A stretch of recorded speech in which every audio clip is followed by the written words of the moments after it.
très rapidement, est-ce que sincèrement vous croyez à la justice de la communauté internationale, CPI, Laurent Gbagbo, tout ça et tout, bon, parce qu'il y a eu des commentaires que disant on voit que la vérité va sauver. Non, écoutez, l'avenir du président Koudou Gbagbo, ça se sent plutôt à la prison. Bien sûr, bien sûr. C'est que la CPI, c'est une institution politique. Seuls les Africains pensent que la CPI est une justice.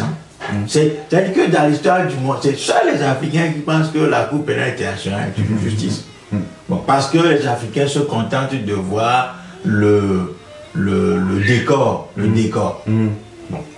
Donc, la CPI fait partie de ce que nous appelons la boîte à outils occidentale. Donc, le droit international, qui est une construction de l'Occident, enfin de l'Europe notamment, déjà au Moyen-Âge, le droit international est le fait de l'état des rapports de force dans le monde. Voilà, ce sont les forts qui dictent les règles du jeu, qui élaborent les règles du jeu. Donc, à partir de ce moment, une fois que le président Laurent Gbagbo a été capturé et transféré devant cette fameuse cour,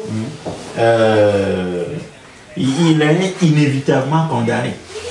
Il est inévitablement condamné, ceci dans la mesure où celui qui juge, c'est celui-là même qui l'a capturé, qui a fait des milliers de morts en Côte d'Ivoire avant de le capturer et l'exposer à ce ridicule qu'on appelle procès.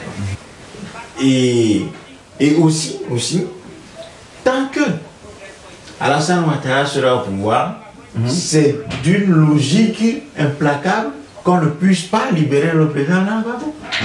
Voilà. Puisque si on le libérait, cela va entraîner un bouleversement total en Côte d'Ivoire.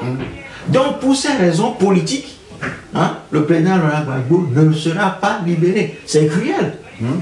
C'est cruel, mais c'est comme ça, c'est une logique politique. C'est mathématique. Et ça ce n'est pas une question de sentiment. C'est une loi politique. Voilà, c'est une loi politique. Voilà. Vous ne pouvez pas ménager vos ennemis. En politique, vous ne pouvez pas ménager vos ennemis. Voilà. Donc, si on libérait, si on dit, bon voilà, si on ne tenait qu'à la justice, qu'au fait, le président Laurent Gbagbo ne sera même pas arrêté, ne devait même pas être arrêté et transféré devant cette cour. Ce qui devait être plutôt devant cette cour, c'est plutôt les Guillaume Soro, les Alassane Ouattara lui-même. Mais, bon, puisque ce sont les vainqueurs qui dictent leurs conditions, qui font les règles du jeu, eh bien, les vaincus se retrouvent à payer pour les faits dont ils ne sont pas les auteurs.